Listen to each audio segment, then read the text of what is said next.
Hello guys, मेरा नाम है विजय और आप देख रहे हैं मेरा YouTube channel info with Vijay. So guys, इस वीडियो में हम स्टार्ट करेंगे अपने बटन ए के अंदर कोडिंग करना। So let's get start with this video. So अगर आपने प्रीवियस वीडियो नहीं देखा तो आपको उसका लिंक डिस्क्रिप्शन में मिल जाएगा, वहां से आप उस वीडियो को देख सकते हैं और समझ सकते हैं कि किस तरीके से हमने ये दो मेथड्स को डिफाइन किया है और क्या पर्पस है इन मेथड्स का। सो थोड़ा सा मैं प्रीकैप दे देता हूँ, मींस पिछली वीडियो में हमने क्या किया था। तो हमने दो मेथड्स डिफाइन किए, एक है अपडेट क्वेश्चन एंड ऑप्शंस, एक है सेट न्यू क्वेश्चन। तो ये फर्स्ट टाइम डेटा को सेट करेगा हमारे यूआई के अंदर और this one is actually for the next question. तो नेक्स्ट क्वेश्चन के लिए हम ये डेटा सेट करेंगे बाय यूजिंग दिस मेथड। इसके अंदर हम फिर से अपडेट क्वेश्चन एंड ऑप्शन को कॉल कर रहे हैं। अब इस बटन के अंदर हम कोड करेंगे। तो अब मैं यहाँ पे कंसेप्ट यूज करूंगा हैंडलर्स का भी। सो यहाँ पे आप देख सकते हैं मैंने हैंडलर्स पहले से डिफाइन कर रखे हैं, साइज ऑफ क्विज। तो अब सारे वेरिएबल्स यूज होंगे। So let's get start with this video because this video is going to be very fun. So first यहाँ पे मैं क्या करता हूँ, सबसे पहले हमारे को यहाँ पे हैंडलर यूज करना है। अब हैंडलर इसलिए कि जैसे ही यूजर हमारे को, मैं साथ साथ एक्टिविटी स्क्रीन भी ओपन कर लेता हूँ क्योंकि मेरे को साथ साथ आपको थोड़ी सी थ्योरेटिकल कंसेप्ट भी बताना पड़ेगा, मीन्स जस्ट आपको अजम्पशन लेनी पड़ेगी। तो जैसे ही यूजर क्लिक करता है तो हमारे को थोड़ा सा डिले परफॉर्म करना है। अब डिले इसलिए परफॉर्म करना है क्योंकि ये क्विज में आप देखो तो कोई इसमें सिलेक्शन बटन नहीं है। जैसे ऑप्शन सेलेक्ट किया उसके बाद आपने कंफर्म बटन दबाया, ये डायरेक्ट क्विज है एंड सिर्फ बटन दबाते ही ऑप्शन प्रोसेस होना स्टार्ट हो जाएगा।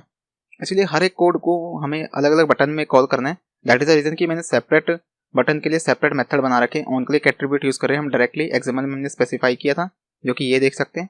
और यहाँ पे भी आप same on for the C and D button, ठीक है। अब जैसे ही क्वेश्चन पे इस पे क्लिक करेंगे हम ऑप्शन में से आइदर किसी पे भी, तो हम चाहते हैं कि वो कुछ फर्दर नेक्स्ट लॉजिक पे जाए, मींस नेक्स्ट क्वेश्चन पे जाए, बट उससे पहले कुछ वर्किंग दिखाई यूआई पे। जो सिलेक्टेड क्वेश्चन है, मींस जो सिलेक्टेड ऑप्शन है फॉर द करंट क्वेश्चन, उसका आंसर या तो ग्रीन हो जाए या तो रेड हो जाए। बट जैसे वो अगर रेड होता है तो हमारे को साथ साथ ग्रीन भी दिखाना है। अलॉन्ग विद दैट उससे पहले हमारे को एक ड्रॉवेबल एनिमेशन भी परफॉर्म करनी है। सो वो ड्रॉवेबल एनिमेशन आने वाले वीडियोस में परफॉर्म करेंगे। फिलहाल के लिए इतना बता दूं कि ड्रॉवेबल एनिमेशन से हमारी एप्लीकेशन काफी यूनिक लगेगी। तो अगर आपको ड्रॉवेबल एनिमेशन का छोटा वीडियो भी चाहिए तो मैं वो छोटे वीडियोस भी बना दूंगा। जस्ट फॉर यहाँ पे मैं आपको सिंपल ड्रॉवेबल एनिमेशन का यूज करना बताऊंगा। वैसे तो बहुत ही नॉर्मल एनिमेशन है, ज़्यादा कोई इसकी ऐसा कोई वाव फैक्टर नहीं क्रिएट करेगा, बट इस एप्लीकेशन के लिए काफ़ी बड़ा वाव फैक्टर है वो। सो उसको हम यूज़ करेंगे। चलिए वापस आते हैं क्विज एक्टिविटी पे। और यहाँ पे जैसे मैंने हैंडलर लिखा है, तो हैंडलर का एक मेथड होता है पोस्ट डिले। तो डिले यानी जैसे कि नाम से समझ गए होंगे कि थोड़ी देर का डिले परफॉर्म करेगा, जो कि बहुत ही बेस्ट होता है फॉर द एप्लीकेशन। सो अगर आपने देखा होगा जो स्पिनर घूमता है और पीछे से डेटा लोडिंग हो रहा था, तो उस केस में आप हैंडलर का यूज़ करते हो। आप एक्टिविटी जो मेन फ्रैगमेंट या एक्टिविटी या फ्रैगमेंट या कोई डायलॉग है उसको थोड़ी देर बाद डिस्प्ले कराओगे with the use of handler. So अब यहाँ पे हैंडलर का जो मेथड होता है वो होता है रनेबल। सो ऐसी बेसिकली जो ये हमारा हैंडलर है ये थ्रेड का ही पार्ट है, यानी थ्रेड क्लास का ही पार्ट है, बस थोड़ा सा एडवांस है क्योंकि थ्रेड को यूज़ करना थोड़ा मुश्किल होता है। अब यहाँ पे ये एक डिले आपको देना होता है कि कितने टाइम का आपको डिले परफॉर्म करना है। तो मैं यहाँ पे डिले जो देने वाला हूँ, ये हमारा याद रखना कि सबसे पहला हैंडलर है हैंडलर 1। तो हैंडलर नाम दे रखा है तो इसको मैं सिर्फ दूंगा 2000। तो यहाँ पे आपको सबसे पहले कॉमा स्पेसिफाई करना है। अब आप देख सकते हो कि एरर्स जा चुका है। अब यहाँ पे आप जैसी वैल्यू दोगे तो 2000 इज इक्वल टू 2 सेकेंड से 2 सेकंड का डिले। अगर आप 200 डालोगे तो बहुत ही छोटा वैल्यू है, तो मिलीज में डालनी है। सो 2000 यहाँ पे 2 सेकंड को रेफर करते हैं। 2 सेकंड का डिले हम चाहते हैं जैसे हमारे बटन पे क्लिक हो। अब इसके बाद अब मैं यहाँ पे वॉइड रन के अंदर हमारा स्ट्रिंग कंपेयर करूंगा। तो यहाँ पे मैं यूज करूंगा इफ कंडीशन। कंपैरिजन के लिए हम कंडीशनल स्टेटमेंट इफ का यूज करते हैं। So current question dot, so current question इस समय हमारे वैल्यू है तो हम ऑप्शन 1 की वैल्यू को गेट करेंगे, यानी जो भी स्ट्रिंग इस समय डिस्प्ले होगा डेटाबेस से फैच होगा उस स्ट्रिंग को हम गेट कर रहे हैं। And then we are going to compare it with the use of equal method. तो स्ट्रिंग केस का मेथड यूज करेंगे इक्वल्स। सो आप चाहें तो इक्वल्स यूज कर सकते हैं या इक्वल इग्नोर केस भी यूज कर सकते हैं। तो मैं यहाँ पे इक्वल इग्नोर केस यूज करूंगा। तो अगर आप चाहें तो इक्वल्स भी यूज कर लीजिएगा, ऐसी कोई ज़रूरत नहीं है। बट क्योंकि मैंने अपने जो डेटाबेस में वैल्यूज डाली थी, अगर आप गए तो ट्रिविया क्विज हेल्पर में, तो यहाँ पे अगर आप देखेंगे जो मैंने क्वेश्चंस जब सेट किए थे फिल क्वेश्चंस में, तो अभी तो मैंने सिर्फ डमी के लिए थोड़े से क्वेश्चन सेट किए हैं। सो अगर आप देखें तो जो हमारा ऑप्शन है करेक्ट, जैसे कि पर्सनल कंप्यूटर, तो इन दोनों का जो कंटेंट है ऑलमोस्ट सेम है, मैंने सेम टाइप किए हैं, बिल्कुल भी चेंजेस नहीं किए हैं। तो सबसे ज़्यादा मैं यहाँ पे इक्वल्स का ही यूज़ करूँगा। अगर आपने इनको बाई चांस अलग अलग टाइप कर रखा है तो मेरी पर्सनल टिप यही है कि आप यही वाला मेथड रहने दीजिएगा। बट अगर आपने सेम टाइप की, आपने इतनी मेहनत की है टाइपिंग में डेटाबेस की, जो कि मैंने की है, तो मैं चाहता हूँ कि मेरी मेहनत जाया ना जाए। इंस्टेंट की मैं हेल्प ये यूटिलिटी यूज़ करने के बजाय मैं चाहता हूँ कि मैं इसके बेसिस पे अपनी डेटाबेस पे डिपेंड रहूँ। सो मैं यहाँ पे इक्वल केस का ही मेथड यूज़ करूँगा, खाली इक्वल्स का। तो अगर आपने डेटाबेस में गड़बड़ी करी, आपको शक है कि आपने भाई छोटी मोटी वैल्यूज जो करेक्ट आंसर की वैल्यू है, जैसे कि ये पर्सनल कंप्यूटर और यहाँ पे पर्सनल कंप्यूटर, अब आपने यहाँ पे छोटा सी पा दिया गलती से, ठीक है, तो अब यहाँ पे ये वाला मेथड यूज़ करोगे, हालांकि आंसर तो करेक्ट है, बट क्योंकि कैरेक्टर की एस की वैल्यू कोड अलग है तो इस केस में ये केस सेंसिटिव लैंग्वेज होती है, और स्ट्रिंग केस भी, जो स्ट्रिंग हम कंपेयर करते हैं वो भी केस सेंसिटिव होता है। तो यहाँ पे ये दोनों डिफरेंट वैल्यू, क्योंकि इसका एस की कोड अलग है, इसका एस की कोड अलग है। सो इस केस में ये कंपेयर नहीं होगा, आपको रॉन्ग आंसर मिलेगा ऑल्दो कि आपने सही सिलेक्ट किया। सो इस केस में आपको इस चीज़ का ध्यान रखना है। तो मैं यहाँ पे इक्वल्स का यूज़ करूँगा, क्योंकि मैंने मेहनत की है डेटाबेस के समय एंट्री करते हुए वैल्यूज़ की, प्रॉपर क्वेश्चंस को एंटर किया है प्रॉपर वे से। सो इक्वल्स का मेथड यूज़ करूँगा। अब इसके बाद यहाँ पे हमें इसके अंदर पैरामीटर स्पेसिफाई करना है। सो फिर से करंट क्वेश्चन का यूज़ करेंगे, करंट क्वेश्चन, देन डॉट। हम अब यहाँ पे जो हमारा आंसर नंबर है उसके थ्रू करेंगे कंपेयर, यानी आंसर नंबर रिकॉर्ड। तो नंबर मैंने ऐसे स्पेसिफाई कर दिया, गेट आंसर कर लीजिएगा एज पर योर कन्वीनियंस। तो मैंने एनआर शुरुआत से स्पेसिफाई करा है, तो ये नंबर रिकॉर्ड के हिसाब से मैं रखता हूँ। मेरे दिमाग में एकदम से खटक जाता कि हाँ ये आंसर है, क्योंकि गेट आंसर कभी कभार दिमाग में नहीं आता, क्योंकि मैंने काफ़ी कुछ एप्लीकेशन डेवलप की है। तो नंबर मैं लगा लेता हूँ as a prefix, means as a postfix, इसको नंबर से स्पेसिफाई कर देता हूँ, जो ये मेरी कन्वीनियंस की है, आप अपने हिसाब से कर सकते हैं। देन हमें टर्मिनेट नहीं करना इस कंडीशन को, कि हमें फर्दर आगे प्रोसेस करना है। तो यहाँ पे अब हम, अगर जैसे हमारा आंसर करेक्ट होगा, तो हम चाहते हैं कि जो बटन जो भी सिलेक्टेड है, तो सपोज करो जैसे कि हमने यहाँ पे सिलेक्ट किया है ऑपरेटिंग सिस्टम, ठीक है, तो ये करेक्ट है, तो इसे हमें ग्रीन सेट करना है। तो उसके लिए अब हम कोड को स्पेसिफाई करेंगे। तो यहाँ पे सिंपली अब हम बटन ए पे हैं, तो बटन ए इसका मतलब करेक्ट है। अगर ये दोनों मैच फाउंड हो जाता है तो बटन ए डॉट सेट बैकग्राउंड, तो बैकग्राउंड कलर हमें सेट करना है। तो सेट बैकग्राउंड कलर, तो यहाँ पे अब हम एंड्रॉइड में डायरेक्टली कलर स्पेसिफाई नहीं कर सकते, सिंस एंड्रॉइड API 26 ओरियो के समय। तो आपको यहाँ पे कंटेक्स्ट कॉम्पैक्ट का यूज़ करना होगा। इससे पहले जो अगर आपने कुछ वीडियोस देखे होंगे तो उसमें डायरेक्टली कलर स्पेसिफाई हो जाता था, बट अभी आपको कंटेक्स्ट कॉम्पैक्ट क्लास का यूज़ करना पड़ेगा। तो यहाँ पर सबसे पहले टाइप करना है कंटेक्स्ट, देन कॉम्पैक्ट, देन इसके बाद आपको यूज़ करना है गेट कलर, और मेक श्योर जो आपका कलर है वो स्पेसिफाई हो रखा हो colors.xml फाइल में। सो यहाँ पे मैं यूज़ करूँगा get application context, and after that आपको यहाँ पे कॉमा स्पेसिफाई करना है, क्योंकि गेट कलर दो पैरामीटर रहते हैं, कंटेक्स्ट। देन आपको यहाँ पे देख सकते हो कि कलर को स्पेसिफाई करके दिखा रहा है, colours are I raise int ID।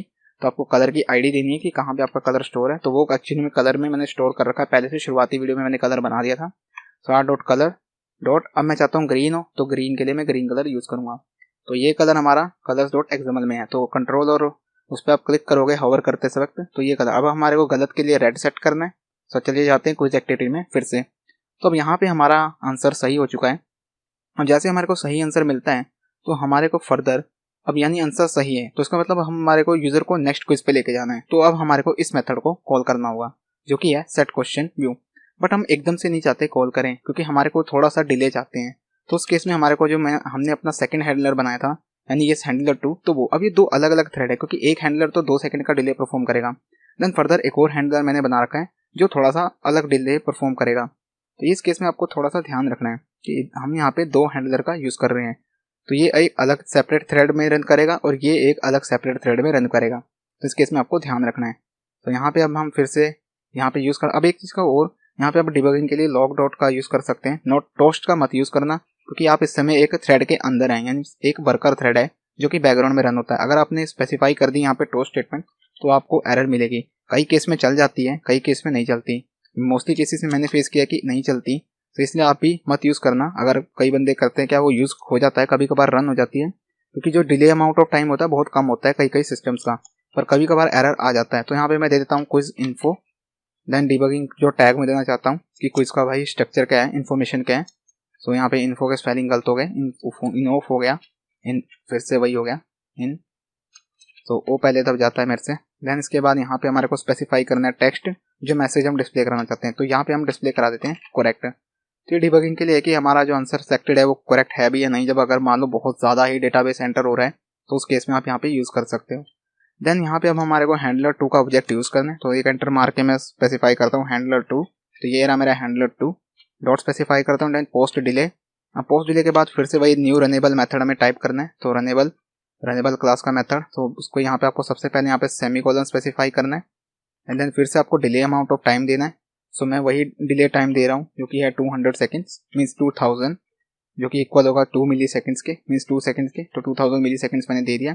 अब इसके अंदर हमारे को एक कंपेयर करना है कि हमारे को कितना क्विज परफॉर्म करना है। सो मैंने बाय डिफॉल्ट साइज यहाँ पे दे रखा है 4, क्योंकि मेरे डेटाबेस के अंदर जो क्वेश्चन हैं वो भी शायद से 5 हैं, तो इसलिए मैं यहाँ पे 4 दे रहा हूँ, और मैं स्टार्टिंग कर रहा हूँ 1 से। तो इस चीज़ का भी आपको ध्यान रखना है। तो यहाँ पे मैं जो क्विज का जो साइज है वो मैं दूंगा यहाँ पे 2। सो मैं से 2 ही क्वेश्चन डिस्प्ले करना चाहता हूँ, क्योंकि अभी यहाँ पे देख सकते हो जो क्वेश्चन है वो बहुत ही कम है एज कम्पेयर टू जो यहाँ पे मैंने ऐड किए वैल्यू। अभी क्वेश्चन मैंने चेंज कर दिए थे, ड्यूरिंग बिटवीन मैंने 6 क्वेश्चन ऐड किए थे, बट मैंने बाद में क्वेश्चन थोड़े से और ऐड किए हैं as per the proper internet research.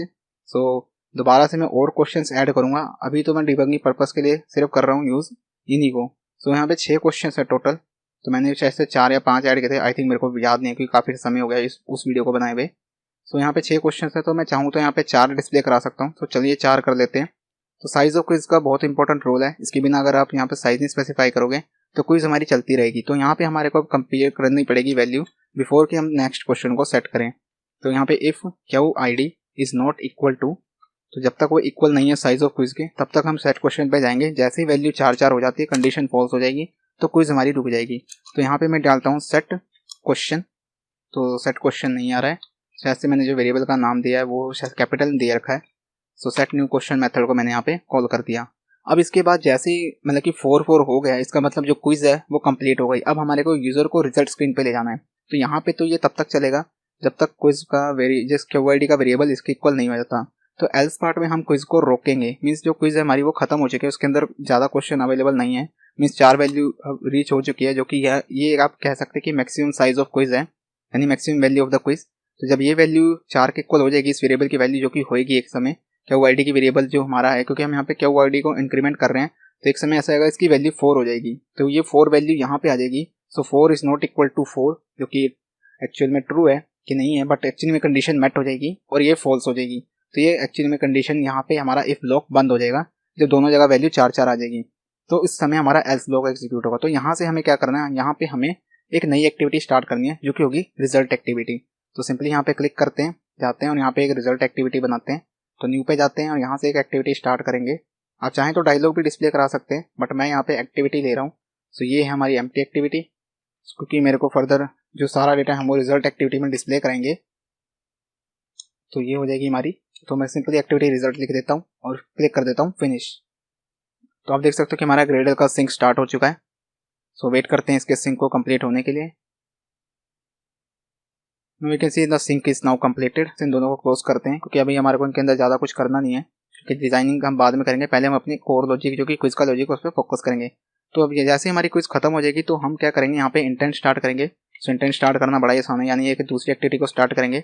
So intent अगर आपको नहीं पता तो आप सिंपली एक कुछ मेरे चैनल पे ही वीडियोस देख सकते हैं बेसिक एंड्रॉइड सीरीज की। सो यहाँ पे result intent, then new, then intent, और यहाँ पे अब हम सबसे पहले गेट एप्लीकेशन कंटेक्स्ट पास करेंगे। तो आप चाहें तो यहाँ दिस भी पास कर सकते हैं, या फिर क्विज एक्टिविटी डॉट दिस भी आप यूज कर सकते हैं। देन यहाँ पे मैं रिजल्ट क्लास को कॉल करूंगा, तो रिजल्ट डॉट क्लास। तो ये हो चुका है हमारा रिजल्ट। अब इसके बाद हमारे को एक्टिविटी स्टार्ट करनी है, तो स्टार्ट एक्टिविटी, देन यहाँ पे हम पास कर देंगे रिजल्ट इंटेंट। सो ये फाइनली हमारी यहाँ पे क्विज फिनिश हो चुकी है, यानी अब हम रिजल्ट स्क्रीन पे स्विच कर रहे हैं, क्योंकि अब हमारी क्विज में क्वेश्चन अवेलेबल नहीं है। अब आपको अभी यहाँ पे देखा तो अपनी इफ कंडीशन, ये सारा काम जो किया है, मुझे जितनी भी कोडिंग करी ये सिर्फ ट्रू क्वेश्चन के लिए किया। मुझे कंडीशन मेट हो जाती है। व्हाट इफ अगर ये हमारी कंडीशन फॉल्स हो जाती है, यानी जो क्वेश्चन है वो इक्वल है नहीं, तो हमारे को इसके इफ के लिए भी कोडिंग को स्पेसिफाई करना है। तो ये जो एल्स है ये एक्चुअली में वो ये यहाँ पे हमारा वॉइड रन मेथड खत्म हो रहा है, तो यहाँ पे हमारे को इस इफ का भी एल्स स्पेसिफाई करना है। ये तो क्विज को रोकने के लिए है, इफ मीन्स जब हमारे को नेक्स्ट क्वेश्चन पे ले जाने के लिए। ये वाला हमारा जब क्वेश्चन फिनिश हो गया, अभी हमारे को जो आंसर नहीं मिलता, तो हमें तब भी कोडिंग स्पेसिफाई करनी है। तो उसके केस की कोडिंग मैं नेक्स्ट वीडियो में करूंगा, इस वीडियो में इतना ही। तो यहाँ पे हमारे को एल्स ब्लॉक में कोडिंग करनी है, तो यहाँ पे जाने से पहले एल्स ब्लॉक को स्पेसिफाई कर देते हैं और ब्लॉक को स्टार्ट कर देते हैं। तो इस केस में हम कंडीशन हैंडल करेंगे फॉर द रॉन्ग क्वेश्चन। अगर हमारा सिलेक्टेड आंसर सपोज करो जो हमने सपोज करिए जो यूजर ने डिजाइन की जगह इस आंसर को सिलेक्ट किया है स्मार्टफोन, जो कि हालांकि करेक्ट ऑपरेटिंग स्मार्टफोन ही है, कि एंड्रॉइड मीनिंग फॉर क्या है इसका मतलब ऑपरेटिंग सिस्टम का। तो आप इसे स्मार्टफोन ऑपरेटिंग सिस्टम दोनों में से कुछ भी कह सकते हैं, पर हमारे प्रोग्रामर के पॉइंट ऑफ व्यू से operating system is the right answer. तो यहाँ पे हम मान लीजिए यूजर ने स्मार्टफोन सेलेक्ट किया या खुशी सिलेक्ट कर दिया गलती से, तो उस केस में आंसर करेक्ट नहीं है, मीन इसकी इनकरेक्ट। तो हमारे को उसको रेड लेवल सेट करना है, तो वो हम करेंगे इसके अंदर। तो आप सोचो कि यार इसके लिए एक सेपरेट वीडियो क्यों, क्योंकि उसके अंदर हमारे को फर्दर एक और चीज भी करनी है। मीन्स जैसे ये तो आंसर सिलेक्टेड जैसे मान लीजिए खुशी रेड हो जाएगा, पर हमें यूजर को थोड़ी देर बाद ग्रीन भी दिखाना है। मीन्स जो करेक्ट आंसर जो कि हम यहाँ पे मान रहे हैं ऑपरेटिंग सिस्टम, तो वो भी हमारे को सही दिखाना है, मीन्स ग्रीन आंसर दिखाना है। और ये लॉजिक हमें हर क्वेश्चन में दिखाना है, मीन्स हर क्वेश्चन जब भी 4 क्वेश्चन डिस्प्ले होंगे तो उस केस में हमारे को लॉजिक लगाना है। दैट इज द रीजन कि मैं सेपरेट वीडियो में उसे एक्सप्लेन करूंगा, सो दैट कि ये वीडियो काफी लंबी ना हो जाए। सो अगर आपको वीडियो अच्छी लगी है तो जरूर इस वीडियो को लाइक करें और जरूर बताएं कि आपको इस सीरीज कैसी लग रही है नीचे कमेंट करके, ताकि मुझे भी मोटिवेशन मिले और मैं आपके लिए ऐसी और ऑसम सीरीज बना सकूं। और अगर चैनल पे नए हैं तो चैनल को सब्सक्राइब करें, बेल आइकन दबाएं ताकि सबसे पहले आपको ऐसी ऑसम वीडियोस की नोटिफिकेशन मिल जाए। Thank you for watching guys, see you in the next video.